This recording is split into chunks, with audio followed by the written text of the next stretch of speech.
Hello students, welcome to magnet brains. मैं Rupali Verma. Magnet brains आपको free education provide कराता है, यानी कि इसमें मिलने वाले सारे ही वीडियो आप चाहे किंडरगार्टन से लेकर क्लास 12 तक के सिलेबस रिलेटेड हो, आपका नीट हो, जेईई हो, आपका बिहार बोर्ड है, आपका यूपी बोर्ड है, साथ ही कॉम्पिटिटिव एग्जाम्स जितने हैं, साथ ही हिंदी, आपका मैग्नेट ब्रेन्स का हिंदी का भी चैनल है। सभी चैनल्स पर दिए जाने वाले जितने भी वीडियोस हैं आपको 100% फ्री मिलते हैं। किसी भी वीडियो के लिए कोई भी पेमेंट की मांग नहीं रखी जाती और साथ ही कंटेंट भी बहुत ही उम्दा क्वालिटी का रहता है। Free education with quality content, तो ये है हमारा मैग्नेट ब्रेन्स। और साथ ही साथ नए नए जितने भी आपके एग्जाम्स आते रहते हैं उसके लिए भी हम कोशिश करते रहते हैं कि हम आपके लिए वो वीडियोस लेकर आते रहें। किसी भी तरह की तैयारी में आपको कोई परेशानी नहीं हो। इसी श्रृंखला में हम आपके लिए लेकर आए हैं CUET, जिसको हम करा रहे हैं, यानी कि ये है हमारा कॉमन यूनिवर्सिटी एंट्रेंस टेस्ट, जिसकी हम आपकी तैयारी करवा रहे हैं। अब इसमें आपको जितने भी वीडियोस मिल रहे हैं वो भी 100% फ्री हैं। जैसा कि मैं आपको हिंदी का करा रही हूँ, CUET हिंदी लैंग्वेज का जो पोर्शन है वो मैंने आपको कंप्लीट कराया है। आपके जितने भी टॉपिक्स थे सभी कंप्लीट कराए, उनसे रिलेटेड MCQs कराए, और साथ ही अब मैं आपको करा रही हूँ मॉक टेस्ट पेपर, यानी कि प्रैक्टिस पेपर। आपको प्रैक्टिस करना बहुत ज़रूरी है। तो आज जो मैं लेकर आई हूँ वो है मॉक टेस्ट पेपर नंबर 12। ठीक है, तो अब ये 12 जो पेपर आ रहा है, अब तक हम काफ़ी हद तक पैटर्न समझ चुके हैं, लेकिन अगर मान लीजिए पैटर्न चेंज होता है तो बिल्कुल घबराइए नहीं।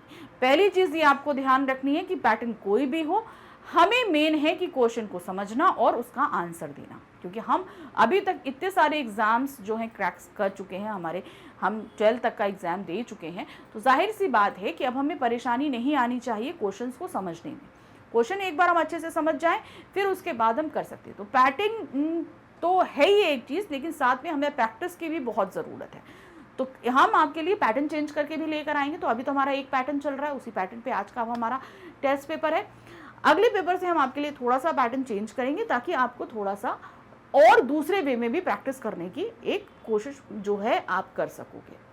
अच्छा, अब हम आते हैं जो आज हम आपके लिए मॉक टेस्ट पेपर लेकर आए हैं, टोटल MCQs बेस्ड है, आपको पता है। साथ ही जब ये पेपर हमारे पास आएगा तो कुछ हमारे सामान्य निर्देश हैं। क्या है सामान्य निर्देश? देखिए, सबसे पहले है हमारे पास निर्धारित समय 45 मिनट का, यानी 45 मिनट्स का है। हमारा पूर्णांक है 200 मार्क का। अब क्या होगा, हमारे पास इस क्वेश्चन पेपर में 50 क्वेश्चंस आएंगे। 50 क्वेश्चन में हमें 40 ऑप्ट करने हैं, और एक क्वेश्चन हमारा होगा 5 मार्क्स का। प्रत्येक सही उत्तर के लिए 5 अंक दिए जाएंगे, और प्रत्येक गलत उत्तर के लिए 1 अंक काट लिया जाएगा, यानी कि माइनस मार्किंग है। तो जो आपने क्वेश्चन गलत किया है उसके लिए तो आपको कोई मार्क्स मिल ही नहीं रहे। बाकी आपने जहां सही किया है, मान लीजिए आपने 2 सही किए तो आपको 10 नंबर मिल रहा है, उसमें से 1 नंबर आपका काट लिया जाएगा, यानी कि आपको सिर्फ 9 मिलेंगे। इसलिए आंसर मार्क करते समय आपको बहुत सावधानी बरतनी है। अब आते हैं दूसरा निर्देश, वो ये है कि इसमें आपके सामने 2 या 3 गद्यांश दिए जाएंगे। देखिए, हम आपके लिए 3 गद्यांश लेकर आ रहे हैं, प्रैक्टिस करते रहिए, क्योंकि मेन टाइमिंग हमारा कंज्यूम जो होना है वो है हमारे गद्यांश पे। जब हम गद्यांश पे फोकस करेंगे, एक ही बार में अच्छे से पढ़ लेंगे, तो हमारे पास समय क्योंकि 45 मिनट्स में 40 क्वेश्चन करना थोड़ा चैलेंजिंग है। तो इसलिए ज़्यादातर टाइम जो हमारा गद्यांश में जाएगा उसको बचाने के लिए हमें सिर्फ एक ये काम करना है कि एक ही बार में हमें गद्यांश को अच्छे से समझ लेना है। और वो कैसे होगा? जब तक हम कई सारे गद्यांश को सॉल्व नहीं करेंगे। तो अभी तक जैसे कि हम 11 टेस्ट पेपर कर चुके हैं और हर टेस्ट पेपर में हमने 3 गद्यांश सॉल्व किए हैं, तो काफ़ी हद तक प्रैक्टिस कर चुके हैं, और भी प्रैक्टिस करते रहिए। तो आज के पेपर में भी हमारे सामने 3 गद्यांश है, इनको भी हम एक ही बार में समझेंगे और उनके उत्तर देंगे। तो पहला गद्यांश हमारे सामने क्या आ रहा है, देखते हैं। किसी को देखने के लिए आंख की नहीं, दृष्टि की आवश्यकता होती है। स्वामी विवेकानंद का यह कथन इस महिला के जीवन का दर्शन बन गया। इसी जीवन दर्शन के सहारे उन्होंने एक और सफलता का मार्ग ढूंढा और उस पर निर्भरता से बढ़ चली। जी हाँ, हम बात कर रहे हैं मुंबई की रेवती राय की। रेवती राय वह महिला है जिन्होंने महिलाओं की कठिनाइयों को ध्यान में रख केवल उन्हीं की सुविधा के लिए फॉर्सी नाम से कैब सेवा प्रारंभ की। उद्देश्य स्पष्ट था, कामकाजी और जरूरतमंद महिलाओं को अपने शहर में सुरक्षित सफर का भरोसा देना। यह सेवा उन महिलाओं के लिए वरदान साबित हुई जिन्हें महानगरों में मुंह बाए बैठे अपराधी तत्वों या परपीड़ा में आनंद लेने वालों से प्रायः रोज ही जूझना पड़ता है। खतरों और आशंकाओं से भरी सड़क परिवहन की जिंदगी में कदम रखने का निर्णय लेना रेवती के लिए सरल नहीं था, लेकिन कभी कभी विवशता भी प्रेरणा देती है। ऐसे ही अवसरों पर आंख नहीं दृष्टि वाला दर्शन प्रेरक होता है। गंभीर बीमारी से जूझ रहे पति के इलाज में सारी जमा पूंजी चुक जाने के बाद रेवती को अपने अस्तित्व के लिए कुछ ना कुछ करना था, सो उन्होंने एकदम नया रास्ता चुना, कैब के द्वारा महिलाओं को सुरक्षित यात्रा का आश्वासन। अब ये हमारा पूरा गद्यांश था। अब इस गद्यांश पर प्रश्न है। देखिए बहुत ही सरल गद्यांश था, कोई इतना मुश्किल नहीं था। अब इस गद्यांश का एक प्रश्न क्या है, देखिए रेवती राय ने एकदम नया रास्ता चुना। क्या रास्ता था? महिलाओं के लिए कैब संचालन का, खतरों में कदम रखने का, लोगों की सेवा करने का, बीमार पति की देखभाल करने का। तो उन्होंने अलग रास्ता क्या चुना था? वो था महिलाओं के लिए कैब संचालन का। किसी जिंदगी को खतरों और आशंकाओं से भरा माना गया। कैसी? सड़क परिवहन की, फौर्सी कैब संचालन की, कामकाजी महिलाओं की, महानगरों की। तो किसकी जिंदगी थी वो थी सड़क परिवहन की। सड़क परिवहन की जो जिंदगी थी वो बहुत ही खतरों भरी थी महिलाओं के लिए। कौन सा विकल्प गद्यांश के मुख्य भाग के सबसे निकट है? जो ये गद्यांश हम पढ़ रहे हैं इसका जो केंद्र बिंदु है, जो हमें समझाने की कोशिश करी जा रही है, उसमें से कौन सा ये वक्तव्य है जो बिल्कुल उसके निकट आता है? क्या है? हिम्मत करे इंसान तो क्या काम है मुश्किल, साहस और खतरे, पहले घर फिर बाहर, हिम्मत और जिंदगी। तो ये गद्यांश जो था हमने पढ़ा, इससे जो हमारा वक्तव्य सबसे मिलता है वो हमारा पहला, हिम्मत करे इंसान तो क्या काम है मुश्किल। अगर हम हिम्मत कर ले तो कोई भी काम मुश्किल नहीं है, जैसे रेवती राय ने किया। किस शब्द में उपसर्ग और प्रत्यय दोनों हैं? अब यहाँ पर हमारे पास सामने 4 शब्द दिए गए, इसमें देखना उपसर्ग प्रत्यय दोनों हैं। कठिनाइयां, प्रारंभ, सफलता और परिवहन। तो अब यहाँ पर अगर हम देखें कठिन मूल शब्द है, तो आइयां जो है यहाँ पर नहीं है, यानी हमें उपसर्ग प्रत्यय दोनों देखना है। प्रारंभ तो प्रा प्लस आरंभ होगा, ठीक है, तो ये भी नहीं है। प्रति प्लस आरंभ यहाँ पर भी नहीं है, तो यहाँ पे भी उपसर्ग है, प्रत्यय है ही नहीं। फिर आते हैं सफलता, तो यहाँ पर हम देख रहे हैं यानी कि फल हमारा मूल शब्द है। अब आप देख रहे हो सफलता जो हमारा शब्द है, सफलता, ठीक है, तो सफलता में सा हमारा क्या है? उपसर्ग है, ठीक है। फिर हमारा जो फल है वो क्या है? मूल शब्द है। फिर आते हैं ता हमारा क्या है? प्रत्यय, ठीक है। तो ये आ गया सा हमारा उपसर्ग, फल हमारा मूल शब्द, ता हमारा प्रत्यय। तो इस तरीके से सही हमारा क्या है? सफलता। सफलता में हमारा क्या है? मूल आपका उपसर्ग और प्रत्यय दोनों ही होगा।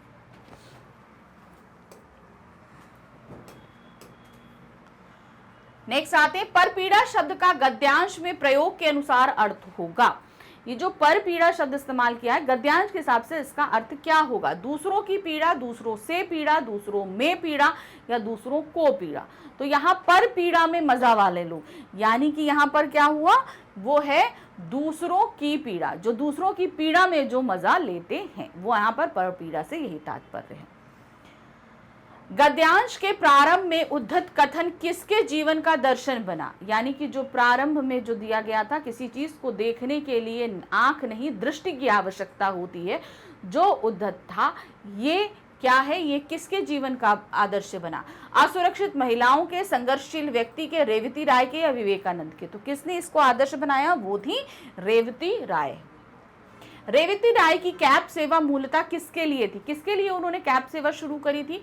मुंबई के निवासियों के लिए, कामकाजी महिलाओं के लिए, महानगरों के लिए, जरूरतमंद लोगों के लिए। तो उन्होंने किसके लिए शुरू करी थी? वो थी कामकाजी महिलाओं के लिए। कामकाजी महिलाओं को प्रायः नित्य ही जूझना पड़ता है। कामकाजी महिलाओं को रोज किस चीज से जूझना पड़ता है? परपीड़क और अपराधी लोगों से, मनमानी करने वाले चालकों से, परिवहन की समस्याओं से, गृहस्थी की समस्याओं से। तो गद्यांश के हिसाब से महिलाओं को जूझना पड़ता है परपीड़क और अपराधी लोगों से। कैब सेवा प्रारंभ करने के पीछे क्या कारण था? रेवती राय का कैब सेवा शुरू करने के पीछे कारण क्या था? पारिवारिक विवशता से, समाज सेवा की भावना, महिलाओं की कठिनाइयां या सामाजिक दबाव। तो जो कारण था वह था महिलाओं की कठिनाइयां, यानी कि औरतों, जो कामकाजी महिलाएं हैं, उन्हें अपने घर से दफ्तर पहुंचने और दफ्तर से अपने घर पहुंचने के लिए बहुत सी कठिनाइयों का सामना करना पड़ता था। इसी कारण से उन्होंने कैब सेवा शुरू करी थी। गद्यांश में प्रयुक्त मुंह बाएं का अर्थ क्या है? मुंह बाएं जो शब्द लिया गया है, इसका अर्थ क्या होगा? मुंह फेर कर बैठना, अलग अगल बगल में मुंह बाईं ओर करना या मुंह लगाना। तो मुंह बाएं का तात्पर्य यहाँ पर है अगल बगल में, यानी कि बहुत सारी चीजें हमारे अगल बगल में ऐसी हैं जो हमें दबोचने को तैयार रहती हैं। तो ये हो गया पहला गद्यांश खत्म। अब हम आते हैं दूसरे गद्यांश पे। फिर से एक ही बार में पूरा गद्यांश पढ़ेंगे हम। क्या है? निम्नलिखित गद्यांश को ध्यानपूर्वक। तो यहाँ पर जो ये निर्देश दिया जा रहा है ध्यानपूर्वक, इसका तात्पर्य है कि आपको एक ही बार में पूरे गद्यांश को खत्म करना है। आते हैं। पर्यावरण के प्रति गहरी संवेदनशीलता प्राचीन काल से ही मिलती है। अथर्ववेद में लिखा है, भूमि माता है, हम पृथ्वी की संतान हैं। एक स्थान पर यह भी लिखा है कि हे पवित्र करने वाली भूमि, हम कोई ऐसा काम ना करें जिससे तेरे हृदय को आघात पहुंचे। हृदय को आघात पहुंचाने का यहाँ अर्थ है पृथ्वी की पारिस्थितिकी तंत्र के साथ क्रूर छेड़छाड़ करना। हमें प्राकृतिक संसाधनों के अप्राकृतिक और असीमित दोहन से बचना होगा। मतलब कहने का तात्पर्य है कि यहाँ पर जो है, जो चीजें हम पृथ्वी या पर्यावरण को नुकसान पहुंचाते हैं, हमें इससे बचना होगा। आज आवश्यकता इस बात की है कि विश्व के तमाम राष्ट्र जलवायु परिवर्तन के गंभीर खतरे को लेकर आपसी मतभेद भुला दें और अपनी अपनी जिम्मेदारी ईमानदारी से निभाएं, ताकि समय रहते सर्वनाश से उबरा जा सके। विश्व विनाश से निपटने के लिए सामूहिक एवं व्यक्तिगत प्रयासों की जरूरत है। इस दिशा में आंदोलन हो रहे हैं। अरण्य रोदन के बदले अरण्य संरक्षण, यहाँ अरण्य का मतलब है जंगल, वन रोदन मतलब जंगल को उखाड़ना, और अरण्य संरक्षण यानी जंगल को बचाना की बात हो रही है। सचमुच हमें आत्मरक्षा के लिए पृथ्वी की ही रक्षा करनी होगी। भूमि माता है और हम उसकी संतान, इस कथन को चरितार्थ करना होगा। अब इस गद्यांश पे हमारे पास में प्रश्न दिए गए हैं, उनको करते हैं। क्या है? हम पृथ्वी की संतान हैं। हम से तात्पर्य कौन है? हम कौन हैं? संसार के सभी लोग, हम सभी नागरिक, एक खास देश के लोग, हम भारतवासी।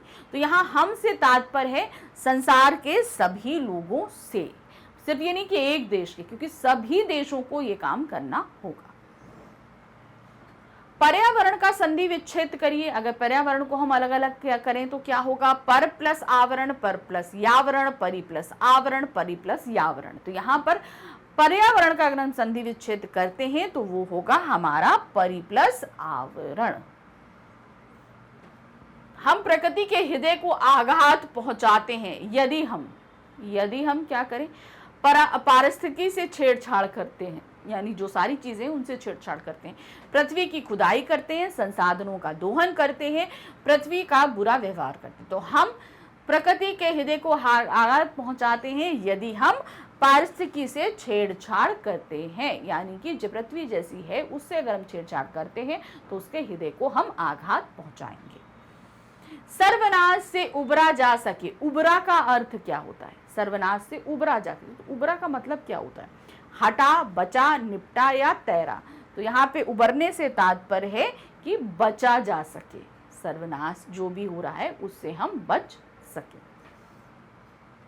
गद्यांश में चरितार्थ करना का उल्लेख, इसका आश्रय है। एक गद्यांश में एक जगह है चरितार्थ करना, इसका क्या मतलब होता है? बहस करना, सिद्ध करना, अपनाना या चरित्र चित्रण करना। तो यहाँ चरित्रार्थ करने का तात्पर्य है किसी चीज को सिद्ध करना। जो जहाँ पे उन्होंने वो सूक्ति दी ना कि जिस तरीके से हमने पहला गद्यांश पढ़ा था कि उन्होंने दिया था देखने के लिए, आंख की नहीं, हमें क्या दृष्टि की आवश्यकता होती। तो ये कथन था, इसको चरितार्थ रेवती राय ने अपने जीवन में, यानी उन्होंने अपने जीवन में इस सूक्ति को चरितार्थ यानी कि उसको सिद्ध किया। नेक्स्ट है, विश्व के सभी देशों की अपेक्षा की गई है। क्या अपेक्षा की गई है? कि वे पर्यावरण की रक्षा करें, अपने उत्तरदायित्व ईमानदारी से निभाएं, व्यक्तिगत प्रयास करें, मिलजुल कर कार्य करें। तो गद्यांश के हिसाब से विश्व के सभी देशों से अपेक्षा की गई है कि वे अपने उत्तरदायित्व ईमानदारी से निभाएं। हमारे मनुष्य होने के नाते हमारे ऊपर बहुत सारे उत्तरदायित्व हैं, तो क्या करना है उन्हें? हमें ईमानदारी से निभाना है। अरण्य संरक्षण का अर्थ क्या है? अभी मैंने आपको जब गद्यांश पढ़ रहे थे तो समझाया था कि अरण्य संरक्षण का अर्थ क्या होता है। वनों की रक्षा, प्रकृति की रक्षा, पर्यावरण की रक्षा या सभी की रक्षा। तो यहाँ पर अरण्य संरक्षण से तात्पर्य है वनों की रक्षा। इसी जगह अगर जंगल की रक्षा भी आ जाएगा तो वो भी एकदम सही है। अरण्य का मतलब जंगल भी होता है, वन भी होता है, दोनों सही है। जो संबंध माँ और उसकी संतान में है वही संबंध, एक बच्चे और माँ में जो संबंध होता है वही संबंध क्या है? पृथ्वी और पृथ्वीवासियों में, माता और पुत्र में, धरती और सभी देशों में, प्रकृति और पर्यावरण में। तो क्या है? वही संबंध जो है पृथ्वी और पृथ्वी निवासियों में होता है। जो एक माँ, क्योंकि हम अपनी पृथ्वी को क्या मानते हैं? माँ। तो हम माँ मानते हैं, तो हम क्या हुए? पुत्र, बच्चे हुए ना। तो वो माँ और हम, तो यहाँ पर पृथ्वी और पृथ्वी निवासी क्या है? एक माँ पुत्र का संबंध रखते हैं। क्रूर शब्द क्या है? क्या है क्रूर शब्द? सर्वनाम, क्रिया, विशेषण या संज्ञा। तो क्रूर शब्द हम किसके लिए इस्तेमाल करते हैं? इसे हम एक विशेषण के तौर पर इस्तेमाल करते हैं। जैसे हम बोलेंगे क्रूर बादशाह, क्रूर किसान, क्रूर संप्रदाय। तो यहाँ पर ये जो भी हम संप्रदाय, राजा जो कह रहे हैं, ये सब भी क्या है? ये एक संज्ञा शब्द है। तो इसलिए ये क्या हुआ? ये एक विशेषण होगा। अरण्य रोदन का अर्थ क्या है? ऐसी बात है, अभी हमने बताया था आपको, प्रकृति को आघात, वनोन्मूलन, सभी की रक्षा या वनारोपण। तो यहाँ पर जो है अरण्य रोदन का तात्पर्य है वनोन्मूलन, यानी वन का उन्मूलन करना, यानी कि उसको उजाड़ना। तो यहाँ पर हमारा खत्म हुआ सेकंड गद्यांश। दूसरा गद्यांश हमारा यहाँ पूरा हो गया। अब आते हैं हम अपने तीसरे गद्यांश पे। तीसरा गद्यांश क्या है? चलिए फिर से इसे एक ही बार में हम पढ़ेंगे। जिनमें सहिष्णुता की भावना होती है, केवल ऐसे लोग अध्यापक होने योग्य होते हैं। जिनका बच्चों से प्यार भरा लगाव होता है, उनमें धैर्य स्वभावता आ जाता है। अध्यापकों को जिस अंतर्निहित गंभीर समस्या से जूझना पड़ता है वह यह है कि उन्हें जिनको देखना है वे शक्ति और प्रभुत्ता में उनकी बराबरी में नहीं होते। अध्यापक के लिए एकदम तुच्छ या बिना किसी कारण के या फिर वास्तविकता की बजाय किसी काल्पनिक कारण के चलते अपने छात्रों के सामने धैर्य खो देना, उनकी खिल्ली उड़ाना, उन्हें अपमानित या दंडित करना एकदम आसान और संभव है। यानी कि जो अध्यापक होते हैं बिना किसी कारण से बच्चों को पनिश करते हैं या उनकी इंसर्ट करते हैं, वो अध्यापक के लिए बहुत आसान होता है। जो एक निर्बल अधीन राष्ट्र पर शासन करते हैं, उनमें ना चाहते हुए भी गलत काम करने की प्रवृत्ति आ जाती है। तो अब इस तरीके से उन्होंने बताया कि इस तरीके के अध्यापक क्या है? एक ऐसे शासक के समान हैं जो अपने अधीन शासन जो लोग हैं, जनता है, उनको प्रताड़ित करते हैं। ऐसे शासक के रूप में ऐसे अध्यापक होते हैं। उसी तरह ऐसे अध्यापक होते हैं जो बच्चों के ऊपर अपने प्रभुत्व का शिकार हो जाते हैं, जो शासन के अयोग्य होते हैं कि उन्हें केवल कमजोर लोगों पर अन्याय करते हुए कोई अपराध बोध नहीं होता। अब बच्चे क्या हैं? टीचर के सामने नहीं बोल सकते, तो इस तरीके के बच्चों पे आप अपराध कर रहे हो तो क्या है? ये तो बेचारे बच्चे हैं ना। बल्कि ऐसा करने में उन्हें एक खास तरह का मजा मिलता है, यानी कि वो बच्चों को डांटते हैं, मारते हैं या उनकी इंसर्ट करते हैं। तो ऐसे अध्यापकों को अपनी एक अंदर से ही खुशी मिलती है। बच्चे अपनी माँ की गोद में कमजोर, असहाय और अज्ञानी होते हैं। माता के हृदय में स्थित प्रचुर प्यार ही उनकी रक्षा का एकमात्र गारंटी होती है। यानी कि बच्चा जब तक माँ की गोद में रहता है, कहीं पे भी कुछ भी हो, वो बहुत ज़्यादा प्रोटेक्शन अपनी माँ के पास चाहता है। क्यों? क्योंकि उसे वहाँ पर पता है कि उसे कोई आघात नहीं पहुँचाएगा। तो तो वही चीज़ उन्होंने बताई कि वो बहुत ही ज़्यादा अपने आप को सिक्योर फील करता है। इसके बावजूद हमारे घरों में इस बात के उदाहरण कम नहीं कि कैसे हमारे स्वाभाविक प्यार पर धीरज का अभाव और उद्धत प्राधिकार विजय प्राप्त कर लेता है और बच्चों को अनुचित कारणों से दंडित होना पड़ता है। मतलब यहाँ पर अभी देखिए अध्यापक का बताया गया, अब यहाँ पर माँ का बताया जा रहा है कि किस तरीके से माँ के आंचल में भी पूरा प्रोटेक्शन मिलने के बावजूद भी घर में कई बार बच्चे जो हैं वो प्रताड़ित कर दिए जाते हैं। ऐसे भी उदाहरण कई जगह देखने को मिलते हैं। अब इस गद्यांश पर हमारे पास प्रश्न है। देखिए क्या प्रश्न है, किस तरह के लोग कमजोर लोगों पर अन्याय करते हैं। किस तरह के लोग जो है वो कमजोर लोगों पर अन्याय करते हैं? जो निर्बल होते हैं, जो अध्यापक होते हैं जिनमें शासन करने की योग्यता नहीं होती, जो दंड देने में कुशल हैं। तो किस तरीके के लोग जो हैं वो अन्याय करते हैं? जिनमें शासन करने की योग्यता नहीं होती। अब शासन करने का तात्पर्य ये नहीं कि हम राजा ही हों, हम अपने अच्छे व्यवहार से भी लोगों के दिलों पर शासन करते हैं। तो यहाँ पर क्या है, जो किस तरह के जो कमजोर लोगों पर करते हैं जिन्हें शासन करने की योग्यता नहीं। अगर हम अच्छा व्यवहार करेंगे तो हम लोगों पर शासन करेंगे, हम अच्छा व्यवहार नहीं करेंगे तो हम क्या होंगे, हम लोगों को प्रताड़ित करेंगे। इस गद्यांश का मुख्य भाव यह है कि अब ये पूरा गद्यांश हमने पढ़ा, इसका भाव क्या है, यहाँ पर हमें क्या चीज व्यक्त करने की कोशिश करी जा रही है। क्या है? अध्यापक में धैर्य, ममतत्व, सहिष्णुता और तार्किकता होनी चाहिए। अध्यापक को सदा निर्लिप्त भाव से पेश आना चाहिए। केवल उचित कारणों पर ही अध्यापक बच्चों को अवश्य दंड दें, यानी कि अगर कारण हो तभी दंड दें, नहीं तो नहीं। अध्यापक में अपराध बोध होना चाहिए। तो यहाँ पर क्या भाव है? वो भाव है अध्यापक में धैर्य, ममतत्व, सहिष्णुता और तार्किकता होनी चाहिए। मतलब पेशेंस होना चाहिए, माँ जैसा प्यार होना चाहिए, सहिष्णुता की भावना यानी कि लोगों को समझने और उनसे उसी, जैसे मान लीजिए कोई बच्चा बहुत ही ज़्यादा सेंसिटिव है तो उस तरीके से करिए, बिहेव करिए। फिर दूसरा तार्किकता, यानी कि तर्क के साथ, यानी अगर उसने कार्य नहीं किया, मान लीजिए किसी बच्चे ने अगर होमवर्क नहीं किया तो आप उससे तर्क कीजिए कि भाई क्यों नहीं किया, क्या कारण था, उसका पॉइंट ऑफ व्यू भी जानने की जरूरत। बस ये नहीं कि तुमने होमवर्क नहीं किया तो हम मारेंगे। अरे भाई मारोगे तो चलो पनिशमेंट दोगे बाद में, लेकिन पहले तर्क तो करो कि आखिर उस बच्चे ने होमवर्क क्यों नहीं किया, हो सकता है उसका कारण जेन्युइन हो, तो वो भी आप जानिए। बच्चे अपने माँ की गोद में ही स्वयं को सुरक्षित समझते हैं। क्यों माँ की गोद में अपने आप को हमेशा सुरक्षित समझते हैं? माँ सदैव उनकी गलतियां माफ करती रहती है, केवल माँ ही उनका लालन पालन करती रहती है। माँ के पास सुरक्षा की शक्ति परिपूर्ण होती है। माँ के हृदय में स्नेह होता है। तो क्यों होता है? क्योंकि माँ के हृदय में स्नेह होता है, इसलिए बच्चे हमेशा उनके पास सुरक्षित महसूस करते हैं।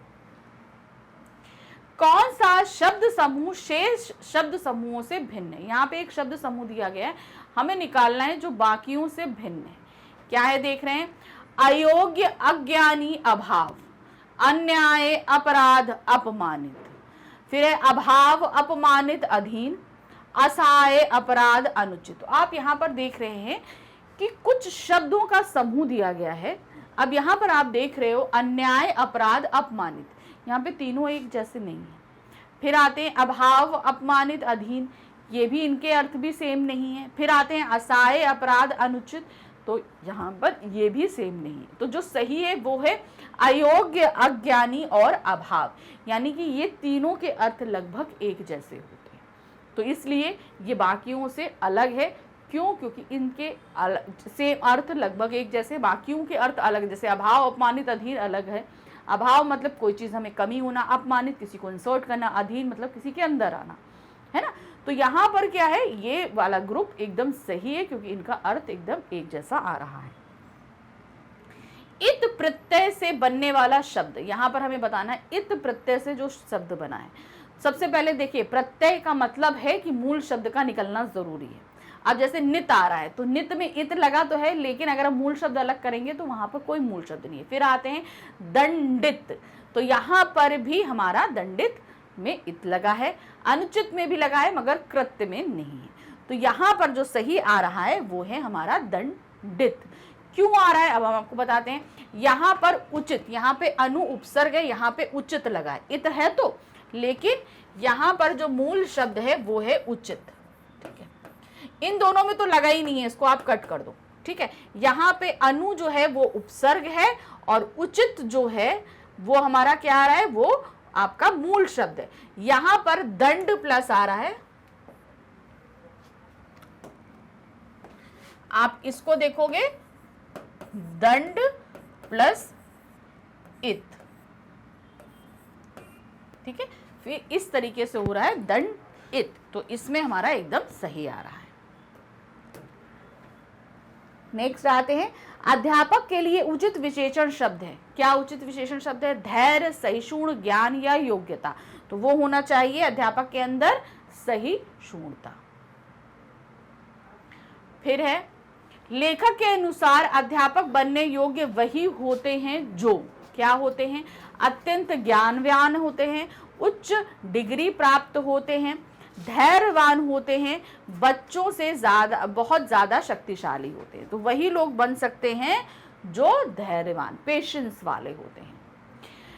विद्यालयों में बच्चों को बिना किसी कारण दंडित करना असंभव है, अध्यापक की धैर्यहीनता का चिन्ह है, अध्यापकीय प्रवृत्ति है, दुर्लभ है। तो बिना कारण दंडित करना क्या है? वो अध्यापक की धैर्यहीनता का चिन्ह, कि अध्यापक के अंदर पेशेंस नहीं है। खिल्ली उड़ाने का आश्रय है, क्या होता है? उपहास करना, हंसी में टाल देना, बदनामी करना, डांटना या प्रताड़ित करना। तो यहाँ पर खिल्ली उड़ाने का तात्पर्य है आपका उपहास करना, किसी का मजाक उड़ाना। निम्न में से कौन सा शब्द उपसर्ग रहित है, यानी कि जिसके अंदर उपसर्ग नहीं है?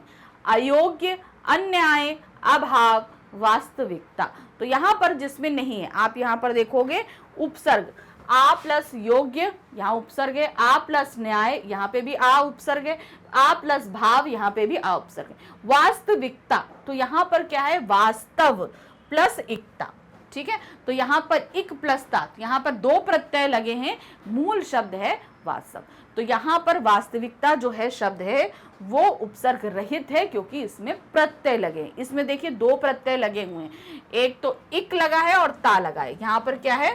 वास्तव प्लस आपका क्या आ रहा है? इक, ठीक है, इक प्लस ता।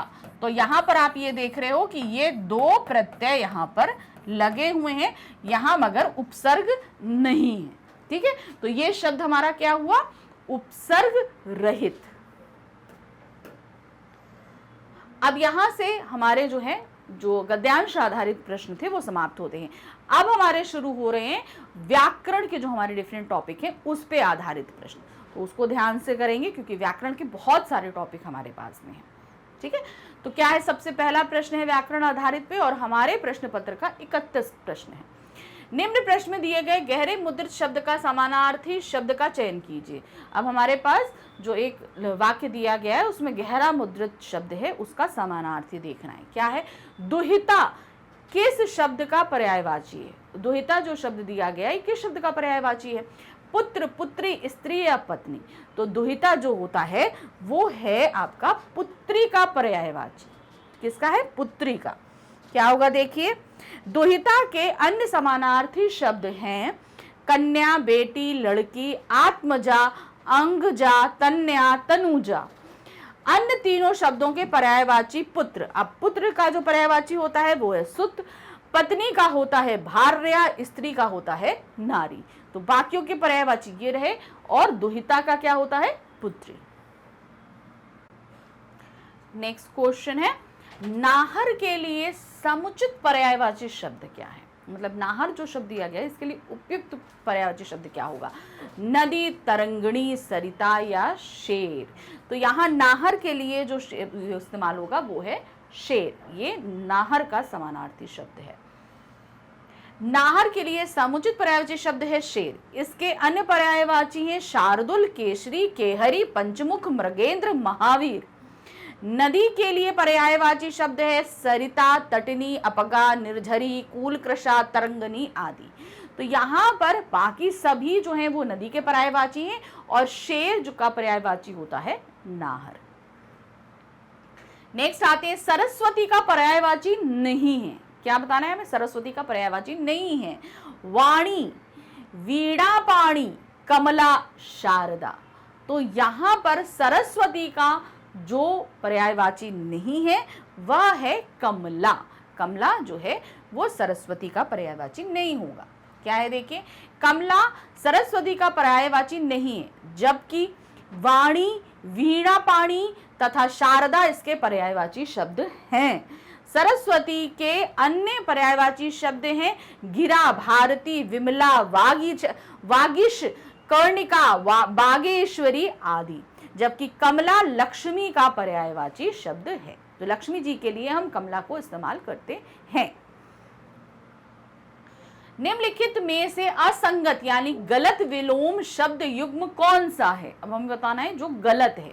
घात, प्रतिघात, अब याद रखना विलोम है, विपरीतार्थक है। घात, प्रतिघात, प्रसारण, प्रसारण, संकुचन, शाश्वत, सदैव, खग, मृहग। तो यहां पर जो है गलत वो है शाश्वत। शाश्वत का अर्थ होता है सदैव, यानी शाश्वत जो हमेशा रहता है, उसका विलोम क्या होगा? नश्वर, यानी कि नाश हो जाने वाला। शाश्वत मतलब हमेशा रहने वाला, नश्वर यानी कि जो समाप्त हो जाएगा, और शाश्वत का अर्थ होता है सदैव, इसलिए ये गलत विलोम युग्म होगा। उपयुक्त विकल्प में शाश्वत, सदैव विलोम का शब्द युग्म असंगत है। शाश्वत शब्द का विलोम नश्वर होता है, इसका सही विलोम शब्द युग्म है शाश्वत, नश्वर। अध का विलोम है, अध मतलब अध का विलोम क्या होता है? पूर्ण, समाप्त, ऊपरी, खत्म। तो यहां पर अध का जो विलोम है वो है ऊपरी। ऊपरी मतलब ऊपर, अध मतलब नीचे। ऊपरी मतलब ऊपर और अध मतलब नीचे। विकल्प गा सही है। पूर्ण का विलोम अपूर्ण होता है, पहला वाला जो है पूर्ण का अपूर्ण है। खाली का रिक्त होता है। समाप्त का विलोम प्रारंभ होता है। अध का विलोम ऊपरी होता है और खत्म का विलोम शुरू होता है। तो ये सारे विलोम हमने दे दिए, इस तरीके से हैं। अब है नीचे दिए गए वाक्यों को पढ़कर सही उत्तर का चयन करना है। नीचे हमारे सामने कुछ वाक्य दिए गए हैं, इनको पढ़ना है और सही का हमें चयन करना है। क्या है? पानी पानी होना एक मुहावरा है, इसका आशय है बाढ़ आ जाना। पानी पानी मुहावरा है, ये सही है, लेकिन बाढ़ आना इसका नहीं है। तो यहाँ पर जो है वो है विकल्प एक सही है और दो असत्य है, तो का सही है। एक सही है और दूसरा असत्य होगा। यह सत्य है कि एक पानी पानी होना एक मुहावरा है, हालांकि इसका अर्थ है शर्मिंदा होना, ना कि ये दो में दिए गए बाढ़ आ जाना। इसलिए सही उत्तर क्या है? तो यहाँ पे पानी पानी होने का अर्थ क्या है? शर्मिंदा होना। मतलब हमें थोड़ा सा क्या, मतलब किसी के सामने हम शर्मिंदा जो कोई ऐसी चीज़ हो जाए हमारे साथ जो थोड़ा सा अरे यार ये कैसे हो गया, तो वो क्या कहते हैं? पानी पानी हो गए। फिर हमारे पास में दो दिए गए हैं वाक्य, इनका विकल्प हमें निकालना है। कालिदास विद्वान व्यक्ति थे, ये बात तो सही है। फिर है कवितावली इनकी प्रसिद्ध रचना है, ये गलत है। कवितावली तुलसीदास जी की रचना है, कालिदास जी की नहीं। तो यहाँ पर विकल्प एक सत्य है और दो गलत है। तो क्या होगा? पहला विकल्प एक सत्य है और विकल्प दो असत्य होगा। क्या है? यह सत्य है कि कालिदास विद्वान व्यक्ति थे, लेकिन कवितावली गोस्वामी तुलसीदास जी की रचना है, इसलिए का सही उत्तर होगा। अब फिर हमारे पास में दिया हुआ है, ठीक है, फिर दो वाक्य दिए गए हैं, फिर हमें सही निकालना है। शब्द शतदल का आश्रय है कमल। शतदल का समानार्थी शब्द है तमचर। तो यहां पर पहला सही है। शतदल मतलब कमल होता है, एकदम सही है, लेकिन शतदल का समानार्थी तमचर नहीं है। तमचर का मतलब यहाँ राक्षरों से, तम मतलब अंधेरा और चर मतलब चरने वाले। तो जो अंधेरे में निकलते हैं खासतौर से वो किसके लिए? राक्षसों के लिए इस्तेमाल होता है। तो यहाँ पर जो पहला सही है और दूसरा हमारा गलत होगा। ये देखिए क्या है? यह सत्य है। एक शतदल शब्द का अर्थ है कमल होता है, हालांकि यह शब्द दो तमचर से मिलता जुलता नहीं है, जिसका अर्थ है असुर, इसलिए का सही है। तमचर मतलब होता है यहाँ पे असुरों, राक्षसों से तात्पर्य होता है। अब क्या है? निम्नलिखित सूची एक के शब्दों को सूची दो में उनके अर्थ के साथ सुमेलित करना है। हमारे पास दो सूचियां दी गई, हमें इनके अर्थ के साथ इनको मिलाना है। क्या दिया गया है? पहला सौदामिनी, भूतेश, अंबु, दर्प। तो यहाँ पर इसके सामने इनके अर्थ दिए, हमें मिलाना है। तो अब क्या है, जैसे यहाँ पर पहला दिया है सौदामिनी, तो सौदामिनी का अर्थ हमारा होता है विद्युत, चौथा वाला। तो अब पहले हम मिला लेते हैं। सबसे पहले हम लिखेंगे ए, बी, सी और डी। तो ए का हमारा क्या है, फोर्थ, सौदामिनी मतलब विद्युत, तो ए का हमारा क्या हो गया, 4 हो गया। भूतेश, भूतेश हम किसको बोलते हैं, महादेव जी का, तो तीसरा हमारा सही है। फिर आते हैं अंबु, अंबु किस लिए बोलते हैं हम, जल के लिए, तो हमारा सी का क्या है, सेकंड। फिर है डी, दर्प मतलब अहंकार, ये होगा हमारा पहला। तो अब इसका अर्थ चेक कर लेते हैं आंसर। ए का है 4, बी का 3, सी का 2 और डी का 1। तो हमारा का ऑप्शन एकदम सही आना चाहिए। देखते हैं का एकदम सही है। नेक्स्ट आते हैं, फिर से हमारे पास में एक सूची दी गई है, अब उसको मिलाते हैं, सुमेलित करते हैं। शब्द दिए हैं, उनके सामने अर्थ दिए हैं। फिर से क्या, चलिए हमें लिखना पड़ेगा A B C, A B C और डी। तो अब यहाँ क्या है, पहला है कोविद, फिर है आविर्भाव, विप्र और सुग्गा। तो यहाँ पर कोविद, कोविद का तात्पर्य होता है विद्वान, यानी कि तीसरा आएगा, ओके, तीसरा। फिर आते हैं आविर्भाव, आविर्भाव का मतलब होता है उत्पत्ति, तो हो गया 4। फिर आते हैं विप्र, विप्र मतलब ब्राह्मण, नंबर 1 हो गया। फिर है सुग्गा, सुग्गा मतलब तोता, तो ये है हमारा सेकंड। तो अब इसको मिला लेते हैं एक बार फिर से। ए का 3 है, ए का 3, ओके, ये आया। फोर्थ का बी का 4th है, सी का ए है और डी का 2 है, तो खा हमारा एकदम सही होना चाहिए। ये देखिए खा हमारा सही है। तो ध्यान रखिए, जो इस तरीके से हो तो हमेशा जब भी आप इस क्वेश्चन पेपर करने बैठेंगे तो एक रफ पेज लेना ना, तो तुम्हारे लिए आसान रहेगा किसका क्या सही है।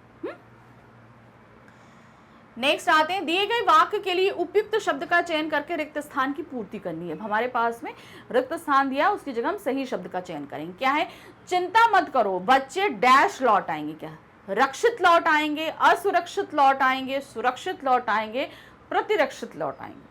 तो क्या होगा, चिंता मत करो, बच्चे सुरक्षित लौट आएंगे। वाक्य में रिक्त स्थान में सुरक्षित का प्रयोग उचित है। फिर से हमारे पास रिक्त स्थान दिया गया, दिए गए वाक्य में उपयुक्त शब्द का चयन करके रिक्त स्थान की पूर्ति करनी है। फिर से हमारे पास फिलिप्स है। क्या है, एक वर्ष में 12 डैश होते हैं, क्या होते हैं, सप्ताह, दिवस, माह या पहर। तो यहाँ पर क्या है, सप्ताह मतलब वीक, दिवस मतलब डेज, माह मतलब मंथ, पहर मतलब दिन की हमारे जो पहर होते हैं आपके वो। तो यहाँ पर जो सही है वो कितने होते हैं, 12 माह होते हैं, माह या मास एक ही चीज होती है, ठीक। में स्थान में माह का प्रयोग उचित है। नेक्स्ट क्वेश्चन है हमारे पास, क्या दिया है, निम्नलिखित 6 वाक्यांशों में प्रथम व अंतिम निश्चित है, शेष को उचित क्रम में व्यवस्थित कीजिए।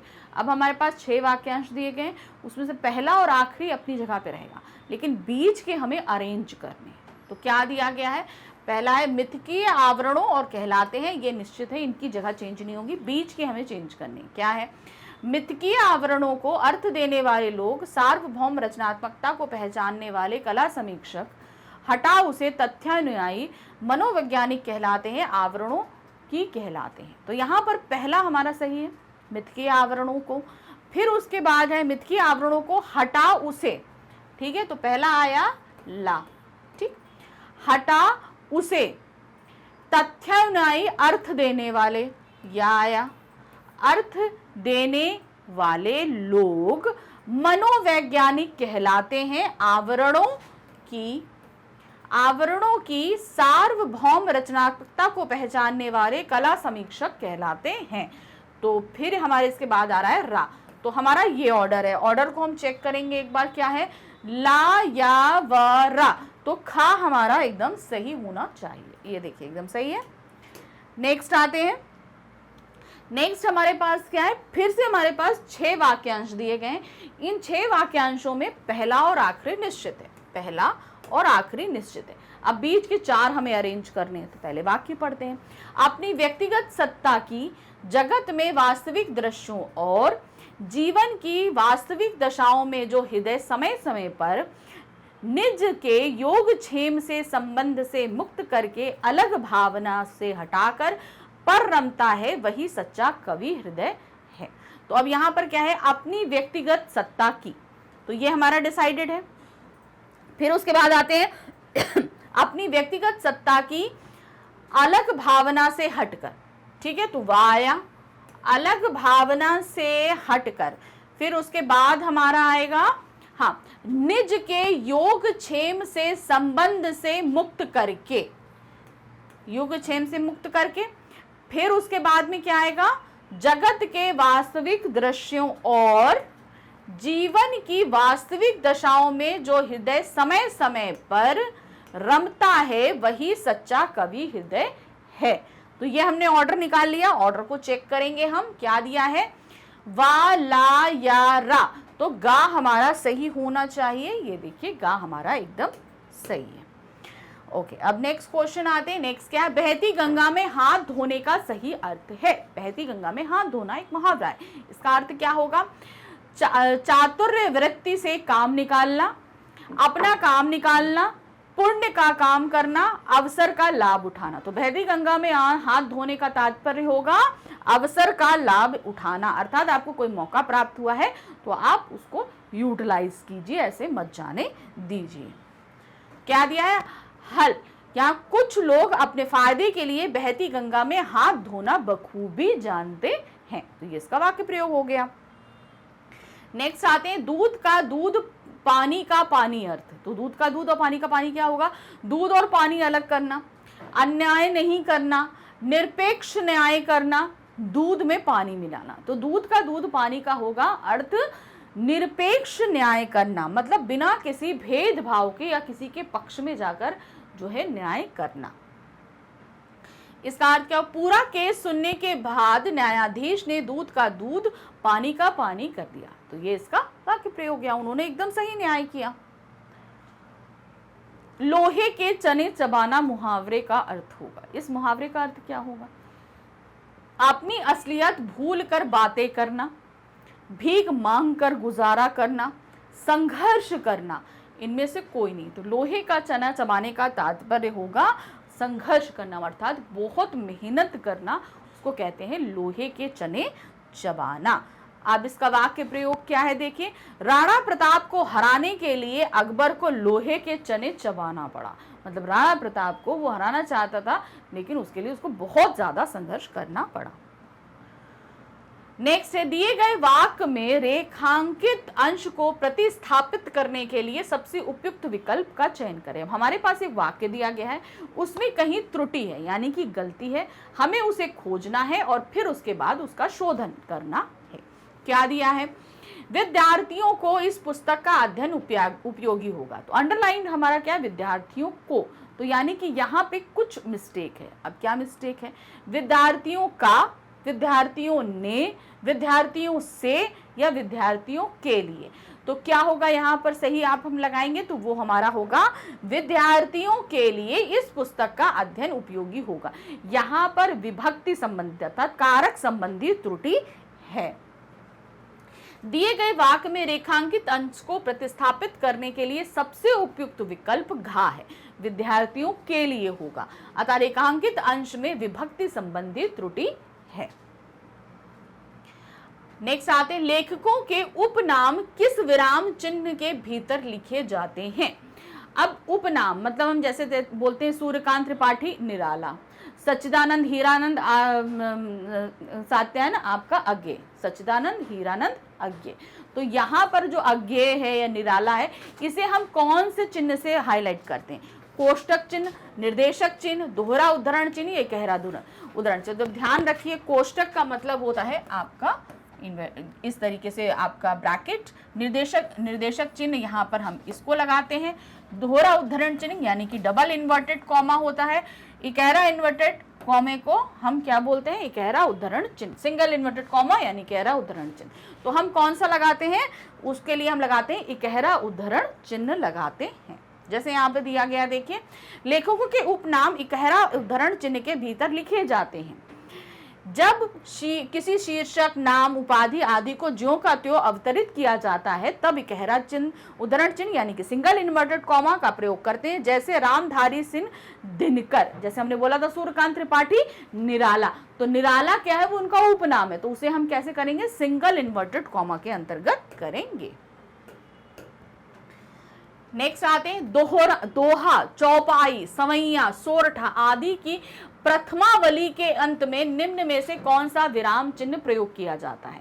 यानी कि जब हम ये सभी लिखते हैं, क्या है, दोहा, चौपाई, सोरठा, सवैया, तो इनको जब एंड करते हैं, यानी प्रथम जो पंक्ति होती है उसके बाद हम क्या लगाते हैं, आप देखते होंगे एक में सिंगल डंडा होता है, एक में दोहरे होते हैं, तो वो जो प्रथमावली होती है यानी कि पहली जो लाइन होती है उसमें कौन सा चिन्ह लगाया जाता है, तो उसमें लगता है पूर्ण विराम। दोहरा पूर्ण विराम अलग होता है, एक पूर्ण विराम, सिंगल पूर्ण विराम। तो यहाँ पर क्या है, अल्प विराम, अर्ध विराम, पूर्ण विराम या किसमें द्विबोधक, तो हम क्या लगाते हैं, हम लगाते हैं पूर्ण विराम लगाते हैं। दोहा, चौपाई, सवैया, सोरठा आदि की प्रथमावली के अंत में पूर्ण विराम का प्रयोग होता है। पूर्ण विराम का अर्थ है पूरी तरह से विराम लेना। इस चिन्ह का प्रयोग करने से वाक्य में पूर्ण हो जाने का ज्ञान होता है। तो इस प्रश्न संख्या 50 के साथ हमारा ये मॉक टेस्ट पेपर यहाँ समाप्त होता है।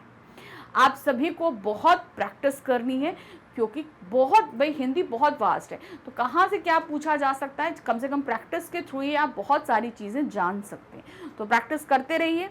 COT का जो भी हमने सिलेबस है और MCQs हैं, मॉक टेस्ट पेपर है, सभी कुछ मैं करा चुकी हूँ। तो और साथ में आपको मॉक टेस्ट पेपर अभी और भी लेकर आ रही हूँ। तो ये सब कहाँ मिलेगा, इसके लिए आपको आना होगा हमारे चैनल मैग्नेट ब्रेन्स पे। जब आप यहाँ पर आओगे तो इस तरह का पेज आपके सामने होगा। फिर यहाँ आप साइड में यहाँ पर देखोगे, यहाँ पे आपको CUET दिखाई देगा, बस आपको उसे क्लिक करना है और CUET के सारे ही लेक्चर आपके सामने होंगे, सभी सब्जेक्ट्स के। अब जैसे आपको हिंदी का पढ़ना है तो यहाँ CUET हिंदी आप वॉच नाउ पे क्लिक करेंगे, क्लिक करते ही पूरी प्लेलिस्ट होगी। तो जो भी टॉपिक देखना है, कोई भी MCQs देखने हैं, आपको क्लिक करना है और क्लिक करते ही आपके सामने इस तरीके से वीडियो स्टार्ट हो जाएगा। वीडियो देखिए, अच्छे से प्रैक्टिस कीजिए, हर एक टॉपिक को अच्छे से समझिए, प्रैक्टिस बहुत ज़रूरी है, करते रहिए। और साथ ही हमारे चैनल को लाइक, सब्सक्राइब, शेयर ज़रूर कीजिएगा। आगे और भी टेस्ट पेपर लेकर आ रही हूँ, साथ में रहिएगा, डेली हम लोग प्रैक्टिस करेंगे। Thank you for watching, bye bye.